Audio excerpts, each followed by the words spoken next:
വചനദീപം.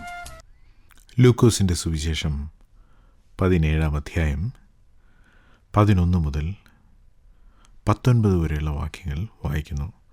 ലൂക്കോസ് 17-11 മുതൽ 19 വരെ. അവൻ യെരുശലേമിലേക്ക് യാത്ര ചെയ്യുകയിൽ ശമര്യയ്ക്കും ഗലീലയ്ക്കും നടുവിൽ കൂടി കടക്കുമ്പോൾ ഒരു ഗ്രാമത്തിൽ ചെല്ലുന്നേരം കുഷ്ഠരോഗികളായ 10 പുരുഷന്മാർ അവന് എതിർപ്പെട്ടു. അകലെ നിന്നുകൊണ്ട്, യേശു നായക, ഞങ്ങളോട് കരുണയുണ്ടാകണമേ എന്ന് ഉറക്കെ പറഞ്ഞു. അവൻ അവരെ കണ്ടിട്ട്, നിങ്ങൾ പോയി പുരോഹിതന്മാർക്ക് നിങ്ങളെ തന്നെ കാണിപ്പിൻ എന്ന് പറഞ്ഞു. പോകയിൽ തന്നെ അവർ ശുദ്ധരായിത്തീർന്നു. അവരിൽ ഒരുത്തൻ തനിക്ക് സൗഖ്യം വന്നത് കണ്ട് ഉച്ചത്തിൽ ദൈവത്തെ മഹത്വപ്പെടുത്തിക്കൊണ്ട് മടങ്ങി വന്നു. അവൻ്റെ കാൽക്കൽ കവിണ്ണു വീണ് അവന് നന്ദി പറഞ്ഞു. അവനോ ശമര്യക്കാരനായിരുന്നു. 10 പേർ ശുദ്ധരായി തീർന്നില്ലയോ? 9 പേർ എവിടെ? ഈ അന്യജാതിക്കാരനല്ലാതെ ദൈവത്തിന് മഹത്വം കൊടുപ്പാൻ മടങ്ങി വന്നവരായി ആരെയും കാണുന്നില്ലല്ലോ എന്ന് യേശു പറഞ്ഞിട്ട് അവനോട്, എഴുന്നേറ്റ് പോയിക്കൊള്ളുക, നിന്റെ വിശ്വാസം നിന്നെ രക്ഷിച്ചിരിക്കുന്നു എന്ന് പറഞ്ഞു. മലയാളത്തിൽ താങ്ക് യു എന്നതിന് തുല്യമായൊരു പ്രയോഗമില്ലെന്ന് ചിലർ പറയാറുണ്ട്. ഉപകാരം ചെയ്തവർക്ക് നന്ദി പറയാനാണ് ഇംഗ്ലീഷിൽ താങ്ക് യു എന്ന് പറയുന്നത്. നിങ്ങൾക്ക് നന്ദി എന്നാണ് അതിൻ്റെ പരിഭാഷ. പക്ഷേ നിങ്ങൾക്ക് നന്ദി എന്നോ താങ്കൾക്ക് നന്ദി എന്നോ പറഞ്ഞാൽ മലയാളത്തിൽ ഒരല്പം അസ്വാഭാവികത തോന്നും. ഭാഷയിലെ പ്രയോഗങ്ങൾ എങ്ങനെയൊക്കെയാണെങ്കിലും നന്ദിയില്ലായ്മ ആരും ഒരു ഭാഷക്കാരും ഇഷ്ടപ്പെടുന്നില്ല. അത് അത്യാവശ്യമായി മനുഷ്യനുണ്ടായിരിക്കേണ്ട ഒരു ഗുണമാണ്. ചിന്തിക്കുവാനുള്ള കഴിവുള്ള മനുഷ്യൻ തീർച്ചയായും നന്ദിയുള്ളവനായിരിക്കണം. ഇന്ന് നാം ലൂക്കോസിൻ്റെ സുവിശേഷത്തിൽ നിന്നും വായിച്ച ഭാഗത്ത് നന്ദി പ്രകടിപ്പിക്കാത്തവരെയും അത് ചെയ്ത ഒരു വ്യക്തിയെയും കുറിച്ച് വായിക്കുന്നു. ഈ സംഭവം നമുക്കൊന്ന് വിശദമായി പരിശോധിക്കാം. യേശു യെരുശലേമിലേക്ക് യാത്ര ചെയ്യുകയാണ്. പാലസ്തീൻ്റെ വടക്ക് അറ്റത്തുള്ള ഗലീലയുടെ വടക്കേ അറ്റത്തു നിന്നാണ് യാത്ര തുടങ്ങിയത്. ഈ യാത്ര യെരുശലേമിൽ അവസാനിക്കും. അവിടെ വെച്ച് യേശു ക്രൂശിക്കപ്പെടുകയും ചെയ്യും. തൻ്റെ യെരുശലേമിലേക്കുള്ള യാത്രയിൽ, ഈ അവസാന യാത്രയിൽ, യേശു പരമാവധി ഗ്രാമങ്ങളിലും ചെറുപട്ടണങ്ങളിലൂടെയും കടന്നുപോയി. പരമാവധി ആളുകളെ കണ്ടു. അവരോട് സുവിശേഷം അറിയിച്ചു. രോഗികൾക്ക് സൗഖ്യം നൽകി. സാധാരണ റബിമാർ പോകാൻ മടിക്കുന്ന ശമര്യരുടെ ഗ്രാമങ്ങളിലും പോകാൻ യേശു തയ്യാറായിരുന്നു. തൻ്റെ ഈ യാത്രയിൽ ഗലീലയ്ക്കും ശമര്യയ്ക്കും ഇടയിലൂടെ പോകുമ്പോഴാണ് നാം ഇന്ന് വായിച്ച സംഭവം നടക്കുന്നത്. 10 കുഷ്ഠരോഗികൾ യേശുവിനെ ദൂരത്ത് നിന്ന് കണ്ടു. അവർ ഉച്ചത്തിൽ അവനോട് കരുണ കാണിക്കണമേ എന്ന് അപേക്ഷിക്കുന്നു. അക്കാലത്ത് കുഷ്ഠരോഗം ബാധിച്ചവർക്ക് സമൂഹത്തിൽ ജീവിക്കാൻ സാധിക്കില്ലായിരുന്നു. ഇന്നും അതിന് വലിയ വ്യത്യാസമൊന്നുമില്ല. ഇന്ന് ഈ രോഗത്തിന് മരുന്നും ചികിത്സയും എല്ലാം ഉണ്ടെങ്കിലും ആളുകൾ ഇപ്പോഴും ഈ രോഗത്തെ ഭയപ്പെടുന്നു. ഇതിന് പ്രധാനമായും 2 കാരണങ്ങളാണുള്ളത്. ഒന്ന്, ഈ രോഗം പകരുന്നതാണ്.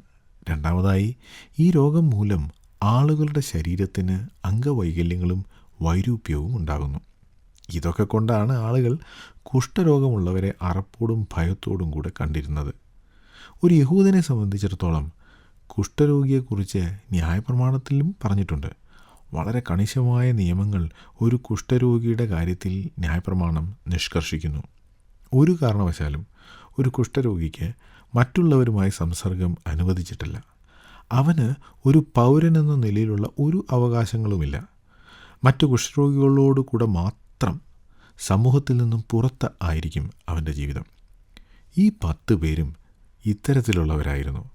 അവർ പല പ്രായക്കാരായിരുന്നു, പല പശ്ചാത്തലങ്ങളിൽ നിന്നുള്ളവരായിരുന്നു. പക്ഷേ എല്ലാവരും കുഷ്ഠരോഗികളായിരുന്നു. ഇതിനോടകം യേശു ചില കുഷ്ഠരോഗികൾക്ക് സൗഖ്യം നൽകിയിട്ടുണ്ട്. ഈ കുഷ്ഠരോഗികൾ അത് കേട്ടിരിക്കാം. അതിൻ്റെ അടിസ്ഥാനത്തിലാണ് അവർ യേശുവിനോട് സഹായം ആവശ്യപ്പെടുന്നത്. അവരുടെ പ്രശ്നത്തിൻ്റെ പരിഹാരത്തിനായി അവർ യേശുവിനെ നോക്കി. അവർക്ക് വേണമെങ്കിൽ പരസ്പരം നോക്കി, എൻ്റെ കുഷ്ഠം നിൻ്റെ കുഷ്ഠത്തിൻ്റെ അത്ര കഠിനമല്ല എന്നൊക്കെ പറയാമായിരുന്നു. ചെറുതെങ്കിലും വലുതെങ്കിലും അവരെല്ലാം കുഷ്ഠരോഗികളായിരുന്നു. പടനായകനായാലും രാജാവായാലും ദരിദ്രനായാലും കുഷ്ഠം എല്ലാവരെയും മനുഷ്യ സഹവാസത്തിൽ നിന്നും അകറ്റിയിരുന്നു. മനുഷ്യൻ്റെ പാപം കുഷ്ഠരോഗം പോലെയാണ്. അതിന് വലിപ്പച്ചെറുപ്പമില്ല. ഏതു തരം പാപവും മനുഷ്യനെ ദൈവത്തിൽ നിന്നും അകറ്റുന്നു. ഈ കുഷ്ഠരോഗികൾക്ക് ഏക ആശ്രയം യേശുവായിരുന്നു. പാപത്തിൽ ജീവിക്കുന്നവർക്കും യേശു മാത്രമാണ് ആശ്രയം. യേശുവിന് മാത്രമേ ഒരു മനുഷ്യനെ അവൻ്റെ പാപത്തിൻ്റെ ബന്ധനത്തിൽ നിന്നും വിടുവിക്കാൻ സാധിക്കൂ. കുഷ്ഠരോഗികൾ ചെയ്തതുപോലെ യേശുവിനെ നോക്കുക. മറ്റുള്ളവരെ നോക്കിയിട്ട് ഞാൻ അവരെക്കാൾ ഭേദമാണ് എന്ന് പറയുകയല്ല, മറിച്ച് യേശുവിനോട് കരുണയ്ക്കായി യാചിക്കുക. യേശു നിങ്ങളെ നിങ്ങളുടെ പാപങ്ങളിൽ നിന്നും വിടുവിക്കും. ഈ കുഷ്ഠരോഗികൾ യേശുവിനെ യേശു നായക എന്നാണ് വിളിച്ചത്. ഗലീല കടൽക്കരയിൽ യേശു പത്രോസിനെ വിളിച്ചപ്പോൾ ഉണ്ടായ സംഭവം നിങ്ങൾ ഓർക്കുന്നുണ്ടോ? പത്രോസിൻ്റെ പടകിലിരുന്ന് പുരുഷാരത്തെ പഠിപ്പിച്ച ശേഷം യേശു പത്രോസിനോട് ആഴത്തിൽ വല വീശാൻ പറഞ്ഞു. അവിടെ പത്രോസ്, നാഥ, ഞങ്ങൾ രാത്രി മുഴുവൻ അധ്വാനിച്ചിട്ടും ഒന്നും കിട്ടിയില്ല, എങ്കിലും നിൻ്റെ വാക്കിന് വല ഇറക്കാം എന്നുത്തരം പറഞ്ഞു. ലൂക്കോസ് 5:5 നാം ഇത് വായിക്കുന്നത്. അവിടെ പത്രോസ് നാഥ എന്ന് യേശുവിനെ വിളിച്ചു. അതേ വാക്കാണ് കുഷ്ഠരോഗികൾ യേശു നായക എന്ന് വിളിച്ചപ്പോൾ ഉപയോഗിച്ചത്. പത്രോസിൻ്റെ സാമാന്യ ബുദ്ധിക്ക് നിരക്കാത്ത കാര്യമായിരുന്നു യേശു അന്ന് പത്രോസിനോട് പറഞ്ഞത്. ആഴത്തിലേക്ക് നീക്കി മീൻപിടുത്തത്തിന് വലയിറക്കുവിൻ എന്നാണല്ലോ യേശു അന്ന് പറഞ്ഞത്. യേശു നാഥൻ, നായകൻ ആയതുകൊണ്ട് മാത്രമാണ് പത്രോസ് അന്ന് അനുസരിച്ചത്. യേശു നായക എന്ന് ഈ കുഷ്ഠരോഗികൾ യേശുവിനെ വിളിച്ചപ്പോഴും അവർ പറയുന്നത്, നീ പറയുന്നത് എന്തും അനുസരിക്കാൻ ഞങ്ങൾ തയ്യാറാണ് എന്നായിരുന്നു. ആ 10 പേരും യേശുവിനെ അനുസരിക്കാൻ തയ്യാറാണെന്ന് ഉറക്കെ അന്ന് വിളിച്ചു പറഞ്ഞു. കുഷ്ഠരോഗികൾ എന്ന നിലയിൽ അവർ സമൂഹത്തിൽ നിന്നും പല അനീതിയും വിവേചനങ്ങളും നേരിട്ടിട്ടുണ്ട്. ഇതൊന്നും ശരിയല്ല, നീതിയല്ല എന്നവർക്ക് തോന്നിയിട്ടുമുണ്ട്. ഇന്ന് അത്തരത്തിൽ അനീതിയും വിവേചനങ്ങളും നേരിടുന്നവർ ഞങ്ങൾക്ക് നീതി ലഭിക്കണം എന്ന് പറഞ്ഞ് പ്രക്ഷോഭങ്ങൾ നടത്തും. എന്നാൽ ഈ 10 കുഷ്ഠരോഗികൾ നീതിക്ക് വേണ്ടിയല്ല നിലവിളിച്ചത്, അവർ കരുണയ്ക്ക് വേണ്ടിയാണ് യേശുവിനോട് യാചിച്ചത്. പാപം ചെയ്ത് ദൈവസന്നിധിയിൽ നിന്നും അകന്ന മനുഷ്യനും കരുണയ്ക്ക് വേണ്ടിയാണ് ദൈവത്തോട് യാചിക്കേണ്ടത്. ദൈവത്തിൻ്റെ നീതി അവരെ സഹായിക്കില്ല. പാപം ചെയ്യുന്നവൻ മരിക്കണമെന്നതാണ് ദൈവത്തിൻ്റെ നീതി. എന്നാൽ ദൈവത്തിൻ്റെ കരുണ മാത്രമേ പാപിയെ രക്ഷിക്കൂ. ഉച്ചത്തിൽ തന്നോട് കരുണയ്ക്കായി യാചിക്കുന്ന ഈ 10 കുഷ്ഠരോഗികളോട് യേശു, നിങ്ങൾ പോയി പുരോഹിതന്മാർക്ക് നിങ്ങളെ തന്നെ കാണിപ്പിൻ എന്ന് പറഞ്ഞു. യഹൂദ ന്യായപ്രമാണം അനുസരിച്ച് ഒരാൾ കുഷ്ഠരോഗിയാണോ അല്ലയോ എന്ന് തീരുമാനിക്കേണ്ടത് അയാളെ പരിശോധിക്കുന്ന പുരോഹിതനാണ്. ഇനി കുഷ്ഠരോഗം മാറി സൗഖ്യമുള്ള ഒരാൾ, അയാൾ ശുദ്ധനാണ്, സമൂഹത്തിൽ മറ്റുള്ളവരോടൊപ്പം ജീവിക്കാൻ യോഗ്യനാണ് എന്ന് തീരുമാനിക്കേണ്ടതും പുരോഹിതനാണ്. ഇങ്ങനെ ഒരിക്കലും സംഭവിച്ചിട്ടില്ല, അത് വേറെ കാര്യം. യേശു ഈ കുഷ്ഠരോഗികളോട് പുരോഹിതൻ്റെ അടുത്ത് പോയി കാണിക്കാൻ പറഞ്ഞത് പുരോഹിതൻ പരിശോധിച്ച് ഇവർക്ക് കുഷ്ഠമില്ലെന്ന് വിധിക്കാൻ വേണ്ടിയായിരുന്നു. യേശു അവരെ അയക്കുമ്പോൾ അവർ കുഷ്ഠരോഗികൾ തന്നെയായിരുന്നു. കുഷ്ഠം മാറിയില്ലെങ്കിലും അവർ യേശു പറഞ്ഞത് വിശ്വസിച്ചു, അനുസരിച്ചു. പുരോഹിതനെ കാണാൻ യാത്ര തിരിച്ചു. യേശു പറഞ്ഞത് അവർ 10 പേരും വിശ്വസിക്കുകയും ചെയ്തു. അവർ യാത്ര ചെയ്യുമ്പോഴാണ് അത്ഭുതം സംഭവിച്ചത്. അവരുടെ കുഷ്ഠം മാറി. അവർ ഓരോരുത്തരും അത് തിരിച്ചറിഞ്ഞു. യേശു പറഞ്ഞത് വിശ്വസിച്ചത് അവർക്ക് അനുഗ്രഹമായി. ഇവിടെ നാം ശ്രദ്ധിക്കേണ്ട ഒരു കാര്യമുണ്ട്. യേശു ഇതിനു മുൻപ് കുഷ്ഠരോഗം ബാധിച്ചവർക്ക് സൗഖ്യം നൽകിയിട്ടുണ്ട്. അവരെ തൊട്ടാണ് യേശു സൗഖ്യം നൽകിയത്. അവർക്ക് ഉടനെ സൗഖ്യം ലഭിക്കുകയും ചെയ്തു. എന്നാൽ ഇവിടെ യേശു ഈ 10 കുഷ്ഠരോഗികൾക്ക് ഉടനെ സൗഖ്യം നൽകിയില്ല. അവർ പുരോഹിതനെ കാണാൻ പോകുന്ന വഴിയിൽ വെച്ചാണ് അവർക്ക് സൗഖ്യം ലഭിച്ചത്. എന്തുകൊണ്ടാണ് യേശു അവർക്ക് ഉടനെ സൗഖ്യം നൽകാതെ വഴിയിൽ വെച്ച് സൗഖ്യം നൽകിയത്? ഒന്ന് സങ്കല്പിച്ചു നോക്കൂ. അവർ യേശുവിൻ്റെ മുമ്പിൽ വന്ന് ഉച്ചത്തിൽ നിലവിളിച്ച് അപേക്ഷിച്ചു. ആ സമയത്ത് തന്നെ അവരുടെ കുഷ്ഠം സൗഖ്യമായിരുന്നെങ്കിൽ എന്ത് സംഭവിക്കുമായിരുന്നു? സൗഖ്യം ലഭിച്ച ആ 10 കുഷ്ഠരോഗികളുടെ പ്രതികരണം എന്തായിരുന്നിരിക്കും? അവർ എല്ലാവരും 10 പേരും അപ്പോൾ തന്നെ യേശുവിൻ്റെ അടുക്കൽ വന്ന് യേശുവിൻ്റെ കാലിൽ വീണ് നന്ദി പറയും, അല്ലേ? കാരണം യേശുവിൻ്റെയും അവിടെ ഉണ്ടായിരുന്ന മറ്റുള്ളവരുടെയും മുമ്പിൽ വെച്ച് എല്ലാവരുടെയും കാണുകയാണ് അവർക്ക് കുഷ്ഠരോഗത്തിൽ നിന്നും സൗഖ്യം കിട്ടിയത്. യേശുവിൻ്റെ മുമ്പിൽ വീണ് നന്ദി പറയുകയല്ലാതെ വേറെ യാതൊരു വഴിയും അവർക്കില്ലായിരുന്നു. പക്ഷേ യേശു അതിനവസരം കൊടുത്തില്ല. അവർ പുരോഹിതനെ കാണാൻ പോകുന്ന വഴിക്കാണ് അവരുടെ കുഷ്ഠം മാറിയത്. ആരും കുഷ്ഠരോഗികളുടെ അടുത്ത് പോവുകയോ അവരോടൊപ്പം സഞ്ചരിക്കുകയോ ചെയ്യില്ല. അതുകൊണ്ട് അവർ പുരോഹിതനെ കാണാൻ പോകുമ്പോൾ ആ 10 കുഷ്ഠരോഗികൾ മാത്രമേ ഉണ്ടായിരുന്നുള്ളൂ. അപ്പോഴാണ് അവർക്ക് സൗഖ്യം ലഭിച്ചത്. കുഷ്ഠരോഗത്തിൽ നിന്നും സൗഖ്യമായപ്പോൾ ആ 10 പേർ മാത്രമേ അവിടെ ഉണ്ടായിരുന്നുള്ളൂ. മറ്റുള്ളവർ കാണുമെന്ന് കരുതി അവർ ഒന്നും ചെയ്യുകയോ ചെയ്യാതിരിക്കുകയോ വേണ്ട. കാരണം ആരും ഇപ്പോൾ അവരെ കാണുന്നില്ല. ഈ അവസരത്തിൽ ആരും അവരെ കാണാത്ത ഈ സമയത്ത് അവർ എന്തു ചെയ്യും എന്നത് അവരുടെ സ്വാതന്ത്ര്യമാണ്, അവരുടെ മാത്രം സ്വാതന്ത്ര്യമാണ്. അവർ കുഷ്ഠരോഗികളായിരുന്നപ്പോൾ അവർക്ക് പല നിയന്ത്രണങ്ങളും ഉണ്ടായിരുന്നു. പല സ്ഥലങ്ങളിലും അവർക്ക് പ്രവേശനമില്ലായിരുന്നു. എന്നാൽ ഇപ്പോൾ ആ നിയന്ത്രണങ്ങളെല്ലാം മാറിയിരിക്കുന്നു. അവർക്ക് എവിടെ വേണമെങ്കിലും ഇപ്പോൾ പോകാം. ഈ പുതുതായി ലഭിച്ച സ്വാതന്ത്ര്യം ഉപയോഗിച്ച് ഈ 10 കുഷ്ഠരോഗികൾ എന്തു ചെയ്യും എന്ന് യേശുവിനറിയണമായിരുന്നു.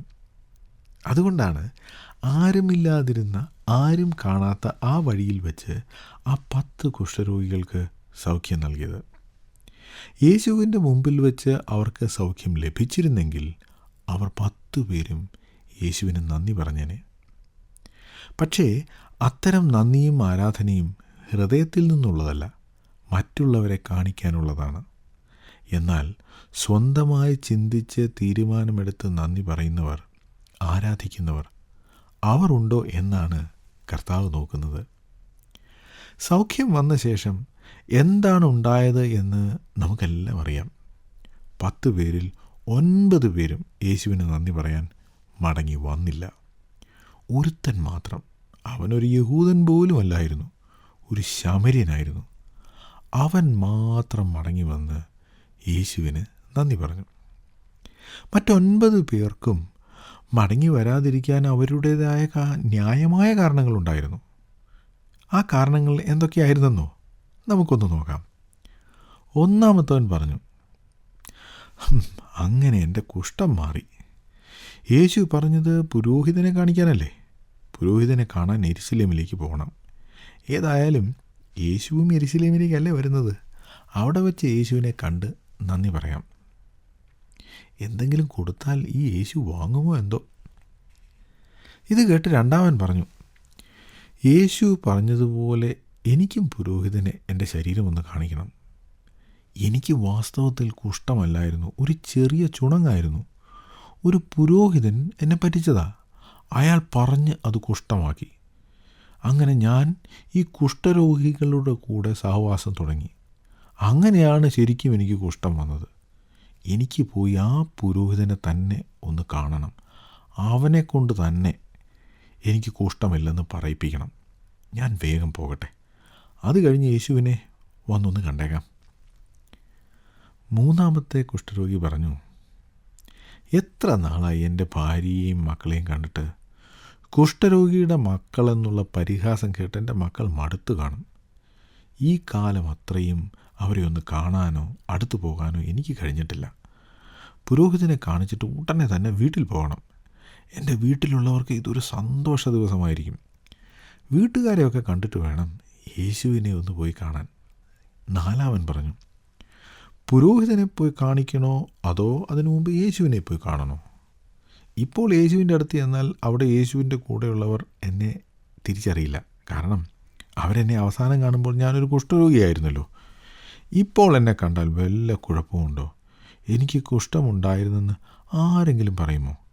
ഞാനിപ്പോൾ തിരിച്ച് യേശുവിനടുത്ത് നന്ദി പറയാൻ പോയാൽ അവരെല്ലാവരും ഞാനൊരു കുഷ്ഠരോഗിയായിരുന്നു എന്ന് തിരിച്ചറിയും. അത് വേണ്ട.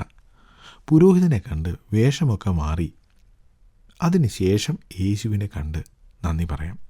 യേശുവിനെ തനിയെ കണ്ടാൽ മതി. അഞ്ചാമത്തെ കുഷ്ഠരോഗി പറഞ്ഞു, യേശുവിൻ്റെ കൂടെ ഇപ്പോൾ തന്നെ വളരെയധികം പേരുണ്ട്. ഞാനും കൂടി അങ്ങോട്ട് ചെന്നാൽ അവിടെ തിരക്ക് കൂടും. ഇപ്പോൾ തന്നെ 12 പേര് യേശുവിൻ്റെ ശിഷ്യന്മാരാണെന്നും പറഞ്ഞ് നടപ്പുണ്ട്. ഞാൻ ചെന്നാൽ ചിലപ്പോൾ അവർക്ക് ഞാൻ കണ്ണിലെ കരടാകും. ഏതായാലും ഉടനെ യേശുവിൻ്റെ അടുത്തേക്ക് പോകണ്ട. കുഷ്ഠരോഗിയായിരുന്ന ആറാമത്തവൻ പറഞ്ഞു, നമ്മൾ കണ്ടപ്പോൾ യേശു നടക്കുകയാണ് ഒരു ഗ്രാമത്തിൽ നിന്നും വേറൊരു ഗ്രാമത്തിലേക്ക്. എപ്പോഴും യേശു സഞ്ചരിച്ചുകൊണ്ടിരിക്കുകയാണ്. ഞാനിപ്പോൾ തിരിച്ച് യേശുവിനടുത്തേക്ക് ചെന്നാൽ അദ്ദേഹം അവിടെ കാണില്ല. ഞാൻ പിന്നെ യേശുവിനെ അന്വേഷിച്ച് നടക്കണം. പുരോഹിതനെയും കാണാൻ പറ്റില്ല, യേശുവിനെയും കാണാൻ പറ്റില്ല. രണ്ടുമില്ലെന്നാകും. ഏതായാലും പുരോഹിതനും ദേവാലയവും ഒക്കെ യെരുശലേമിൽ തന്നെ ഉണ്ടല്ലോ, അങ്ങോട്ട് തന്നെ ആദ്യം പോകാം. 7-ാമൻ പറഞ്ഞു, എത്ര വർഷങ്ങളായി ഞാനൊരു നല്ല ഭക്ഷണം കഴിച്ചിട്ട്.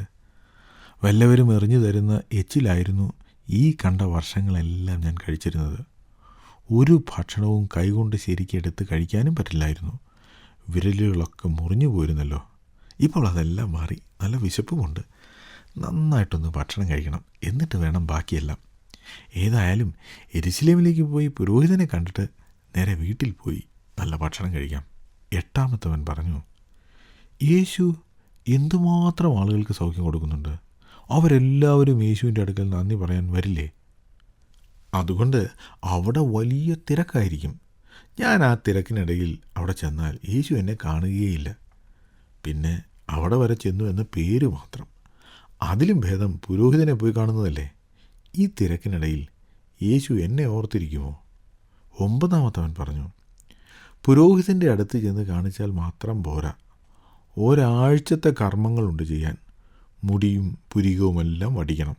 7 ദിവസം വേറെ താമസിക്കണം. പിന്നെയും പുരോഹിതൻ വന്ന് പരിശോധിക്കും. എന്നിട്ടും അയാൾക്ക് തൃപ്തിയായെങ്കിലേ ഞാൻ ശുദ്ധനാണെന്ന് അയാൾ പറയൂ. ഞാൻ പറയുന്നത് ഇതിനൊക്കെ സമയമെടുക്കുമെന്നാണ്.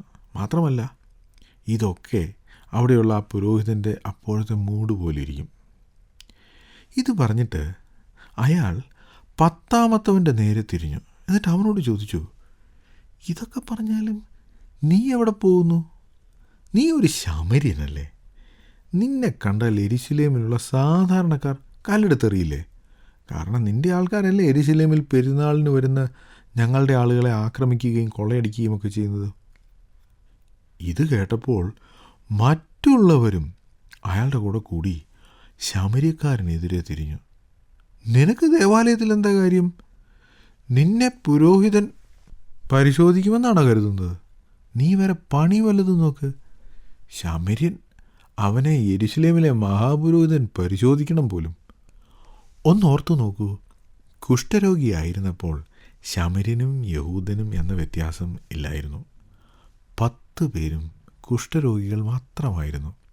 എന്നാൽ കുഷ്ഠരോഗത്തിന് സൗഖ്യം കിട്ടിക്കഴിഞ്ഞപ്പോൾ 9 യഹൂദന്മാരും ഒരു ശമര്യക്കാരനുമായി. നമ്മുടെ നാട്ടിലും ജാതി വ്യത്യാസവും ഉച്ചനീചത്വവും എല്ലാം ഉണ്ട്. പക്ഷേ നമ്മുടെ നാട്ടിൽ തന്നെ ഒരു ജാതി വ്യത്യാസവും ഇല്ലാത്ത ചില സ്ഥലങ്ങളുമുണ്ട്. അതിൽ ചിലത് ഞാൻ പറയാം. ആശുപത്രിയിൽ രോഗികളായും അപകടം പറ്റിയും കിടക്കുന്നവരുടെ ഇടയിൽ ജാതി വ്യത്യാസമില്ല. എല്ലാ ജാതിയിൽപ്പെട്ടവർക്കും വേണ്ടി ഒരേ ഉപകരണങ്ങളും മരുന്നും ചികിത്സാ രീതിയും ഉപയോഗിക്കുന്നു. പരസ്പരം രക്തവും കൊടുക്കുന്നു. എന്നാൽ രോഗം മാറി സാധാരണ ജീവിതത്തിലേക്ക് വരുമ്പോൾ ജാതി വ്യത്യാസങ്ങൾ പൊന്തിവരും. മറ്റൊരു സ്ഥലമാണ് മദ്യഷാപ്പ്. അവിടെ നാനാജാതി മതസ്ഥർ ഒരുമിച്ചിരുന്ന് മദ്യം കഴിക്കുന്നു. ബീവറേജസ് കോർപ്പറേഷൻ്റെ മുമ്പിലുള്ള ക്യൂ എല്ലാ ജാതിക്കാർക്കും ഉള്ളതാണ്. അവിടെ യാതൊരു വ്യത്യാസവുമില്ല. പിന്നൊരു സ്ഥലം ജയിലാണ്. അവിടെ ഉന്നത ജാതിക്കാർക്ക് പ്രത്യേക പരിഗണനയൊന്നുമില്ല. തൊലിയുടെ നിറമനുസരിച്ചല്ല ജയിലിലെ മുറിയും ഭക്ഷണവും. എന്നാൽ ജയിലിന് പുറത്ത് ജാതി ചിന്തയും ഉച്ചനീചത്വവും ഉണ്ട്. കുഷ്ഠരോഗികളായി ജീവിച്ചിരുന്നപ്പോൾ ജാതി ചിന്തയില്ല. പക്ഷേ യേശു സൗഖ്യം നൽകി കഴിഞ്ഞപ്പോൾ അവിടെ യഹൂദനും ശമര്യനും എന്ന ജാതി ചിന്ത തല ഉയർത്തി. ദുഃഖകരമെന്ന് പറയട്ടെ, ക്രിസ്തീയ സഭകളിലും ഇതുതന്നെയാണ് സ്ഥിതി. യേശു ക്രിസ്തുവിൽ വിശ്വസിച്ചവർ എല്ലാവരും ഒരു ശരീരത്തിൻ്റെ ഭാഗമാണ്, ഒരപ്പത്തിൻ്റെ അംശികളാണ്, ഒരു പാനപാത്രത്തിൽ നിന്നും കുടിക്കുന്നവരാണെന്നൊക്കെ പഠിപ്പിക്കും, പ്രസംഗിക്കും. പക്ഷേ ജാതിയും നിറവും സമുദായവും ക്രിസ്തു സഭകൾക്കുള്ളിലും ഇന്ന് നിലനിൽക്കുന്നു എന്നത് ദുഃഖകരമാണ്. ജാതി വ്യത്യാസം നിലനിൽക്കുന്ന സഭകളെല്ലാം ക്രിസ്തീയ പഠിപ്പിക്കലുകൾക്ക് എതിരാണ്. ഇവിടെ കുഷ്ഠം മാറിയപ്പോൾ ജാതി ചിന്തകൾ തലപൊക്കി. ആ ശമര്യക്കാരൻ തൻ്റെ കുഷ്ഠം മാറിയതിൽ സന്തോഷിക്കുമ്പോഴായിരുന്നു ഇതുവരെ തൻ്റെ കൂടെ നടന്നവരുടെ ഭാവമാറ്റം. തനിക്ക് പുരോഹിതനെ കാണാൻ കഴിയില്ലെന്ന് അയാൾ മനസ്സിലാക്കി. പക്ഷേ തൻ്റെ ജീവിതത്തിൽ സംഭവിച്ച കാര്യങ്ങളെ ആ ശമര്യക്കാരൻ സ്വയം ഒന്ന് വിലയിരുത്തി. കുഷ്ഠരോഗം തൻ്റെ ശരീരത്തെ നശിപ്പിച്ചുകൊണ്ടിരിക്കുകയായിരുന്നു. ഒരു ആശയ്ക്കും വഴിയില്ലായിരുന്നു. എന്നാൽ യേശുവിനെ കണ്ടതാണ് തനിക്ക് ഇത്ര വലിയ അനുഗ്രഹത്തിന് കാരണമായത്. യേശുവിൻ്റെ വാക്കുകൾ വിശ്വസിച്ചു. എൻ്റെ കുഷ്ഠം മാറി. ഒരു പുതിയ ജീവിതം യേശു എനിക്ക് നൽകി. ഈ 9 പേരും പുരോഹിതനെ കാണാൻ പോകട്ടെ. ഞാൻ പക്ഷേ എനിക്ക് സൗഖ്യം തന്ന യേശുവിനടുത്തേക്ക് പോകും. അവന് നന്ദി പറയും. യേശുവിൻ്റെ കാൽക്കൽ ഞാൻ വീഴും. അതാണ് ആ ശമര്യക്കാരൻ ചെയ്തത്. അവൻ യേശുവിൻ്റെ അടുക്കൽ മടങ്ങി വന്നു. സൗഖ്യം ലഭിക്കും മുമ്പ് 10 കുഷ്ഠരോഗികളും ഉച്ചത്തിൽ ഞങ്ങളോട് കരുണ കാണിക്കണമേ എന്ന് പറഞ്ഞതാണ്. പക്ഷേ ഇപ്പോൾ ഈ ശമര്യക്കാരൻ മാത്രം ഉച്ചത്തിൽ ദൈവത്തെ സ്തുതിച്ചുകൊണ്ട് യേശുവിൻ്റെ അടുക്കിലേക്ക് മടങ്ങി വന്നു. അവനെ കണ്ടപ്പോൾ യേശു ചോദിച്ച ചോദ്യം ഒന്ന് ശ്രദ്ധിക്കൂ. 10 പേർ ശുദ്ധരായില്ലേ? ബാക്കി 9 പേർ അവരെവിടെ? സൗഖ്യമായ ആരെയും യേശു മറന്നിരുന്നില്ല. തിരക്കിൽ വിട്ട് കളഞ്ഞതുമില്ല. അവരും മടങ്ങി വന്ന് നന്ദി പറയുമെന്ന് തന്നെയാണ് യേശു പ്രതീക്ഷിച്ചത്. തന്നിൽ നിന്നും അനുഗ്രഹം ലഭിച്ചിട്ടുള്ള ആരെയും യേശു മറക്കുന്നില്ല. അവർ യേശുവിനെ മറക്കുന്നുണ്ട്, പക്ഷേ അവൻ മറക്കില്ല. അവർ നന്ദി കാണിക്കും എന്ന് യേശു പ്രതീക്ഷിക്കുന്നു. ആരുടെയും നിർബന്ധം കൂടാതെ സ്വയം ചിന്തിച്ച് തീരുമാനമെടുത്ത് അവർ മടങ്ങി വന്ന് നന്ദി പറയണമെന്നാണ് യേശു പ്രതീക്ഷിക്കുന്നത്. അത് ചെയ്തത് അന്യജാതിക്കാരനായ ശമര്യക്കാരൻ മാത്രമായിരുന്നു. യേശു അവനോട് പറഞ്ഞത്, നിന്റെ വിശ്വാസം നിന്നെ രക്ഷിച്ചിരിക്കുന്നു എന്നാണ്. അതിൻ്റെ അർത്ഥം ബാക്കി 9 പേർക്ക് രക്ഷ കിട്ടിയില്ല എന്നല്ലേ? 10 പേർക്കും രോഗസൗഖ്യം ലഭിച്ചു. മടങ്ങി വന്ന് നന്ദി പറയാഞ്ഞതുകൊണ്ട് ബാക്കി 9 പേരുടെയും കുഷ്ഠം മടങ്ങി വരട്ടെ എന്നൊന്നും യേശു പറഞ്ഞില്ല. അവർ 10 പേരും സൗഖ്യമുള്ളവരായി തന്നെ തുടർന്ന് ജീവിച്ചു. പക്ഷേ അതിൽ ശമര്യക്കാരന് മാത്രം രോഗസൗഖ്യത്തോടൊപ്പം ആത്മരക്ഷയും ലഭിച്ചു. ബാക്കി 9 പേരും ആരോഗ്യമുള്ളവരായി ഈ ഭൂമിയിൽ തുടർന്ന് ജീവിച്ചു. ഈ സംഭവം നടന്നത് ഏതാണ്ട് 2000 വർഷങ്ങൾക്ക് മുമ്പാണ്. അന്ന് ആ 10 പേരും അത്ഭുത രോഗസൗഖ്യം പ്രാപിച്ചവരാണ്. യേശുവിൽ നിന്നും നേരിട്ട് തന്നെ അവർക്ക് സൗഖ്യം കിട്ടി. പക്ഷേ ആ 10 പേർ ഇപ്പോഴെവിടെയാണ്? ആരും ഇന്ന് ഈ ലോകത്തില്ല. പക്ഷേ അവരിൽ ഒരാൾ മാത്രം രക്ഷ പ്രാപിച്ചു. കാരണം അവൻ യേശുവിനെ മനസ്സോടെ ആരാധിക്കാൻ മടങ്ങി വന്നു. ഈ ലോകത്തിൽ നിങ്ങൾ എങ്ങനെ ജീവിച്ചാലും, എന്തെല്ലാം അനുഗ്രഹങ്ങളുണ്ടായാലും, യേശുവിനെ കർത്താവായി സ്വീകരിച്ച് രക്ഷ പ്രാപിച്ചില്ലെങ്കിൽ ഈ ഭൂമിയിലെ ജീവിതത്തോടുകൂടെ എല്ലാം തീരും. താങ്കൾ യേശുവിനെ താങ്കളുടെ ജീവിതത്തിൻ്റെ നായകനായി ദൈവമായി അംഗീകരിച്ചിട്ടുണ്ടോ? യേശു ആ 10 കുഷ്ഠരോഗികളോടും പുരോഹിതന് നിങ്ങളെ തന്നെ കാണിപ്പിൻ എന്നാണ് പറഞ്ഞത്.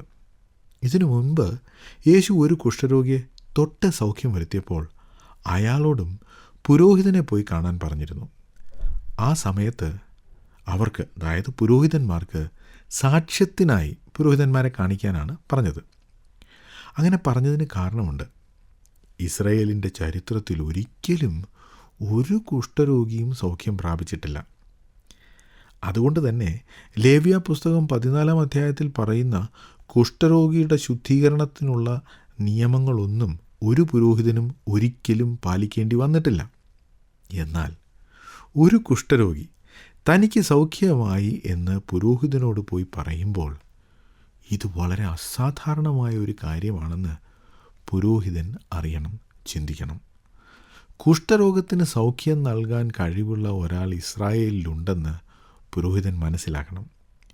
ഈ 9 പേർ പുരോഹിതൻ്റെ അടുക്കൽ ചെല്ലും മുമ്പ് തന്നെ വേറെ ചില സൗഖ്യം വന്ന കുഷ്ഠരോഗികൾ പുരോഹിതൻ്റെ അടുക്കൽ ചെന്നിട്ടുണ്ട്. യേശുവാണ് ഈ കുഷ്ഠരോഗികൾക്ക് സൗഖ്യം നൽകുന്നതെന്ന് പുരോഹിതന്മാർ മനസ്സിലാക്കിയിട്ടുമുണ്ട്.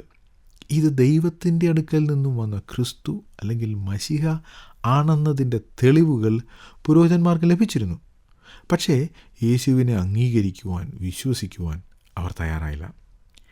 തെളിവുകളെയെല്ലാം തിരസ്കരിച്ചുകൊണ്ടാണ് അവർ യേശുവിനെ നിരസിച്ചത്. അതിൻ്റെ ഫലം എന്താണെന്ന് ചരിത്രം നമ്മോട് പറയുന്നു. യേശുവിൻ്റെ ക്രൂശ് മരണത്തിനും പുനരുത്ഥാനത്തിനും ശേഷം മഹാപുരോഹിതനും കൂടെയുള്ളവരും യേശുവിൻ്റെ ശിഷ്യന്മാരെയും ഉപദ്രവിച്ചു. പക്ഷേ AD 70 ടൈറ്റസ് എന്ന റോമൻ സൈന്യാധിപൻ യെരുശലേം നഗരം കീഴടക്കി. യെരുശലേമിലുണ്ടായിരുന്ന ദേവാലയവും അവർ ചുട്ടുകളഞ്ഞു. ദേവാലയം ഇല്ലാതായതോടുകൂടി പുരോഹിതന്മാരുടെ പ്രസക്തി തന്നെ ഇല്ലാതായി. ദൈവം നൽകിയ തെളിവുകളും സന്ദേശങ്ങളും അവഗണിച്ചതിൻ്റെ അനന്തരഫലമായിരുന്നു അത്. ദൈവം നമ്മിൽ നിന്നും നന്ദിയും ആരാധനയും പ്രതീക്ഷിക്കുന്നു. അത് സ്വമനസാലെ മറ്റുള്ളവരുടെ സമ്മർദ്ദമില്ലാതെ ചെയ്യണം എന്ന് അവൻ ആഗ്രഹിക്കുന്നു. യേശു ചെയ്ത നന്മകൾക്ക് നന്ദി പറഞ്ഞാൽ മാത്രം പോരാ, ആ നന്ദി ജീവിതത്തിൽ പ്രകടിപ്പിക്കുകയും ചെയ്യുന്നവരാണ് രക്ഷിക്കപ്പെടുന്നത്. ഞങ്ങളെ വിളിക്കുവാൻ ആഗ്രഹിക്കുന്നുവെങ്കിൽ 0988022195 എന്ന നമ്പർ ഉപയോഗിക്കുക.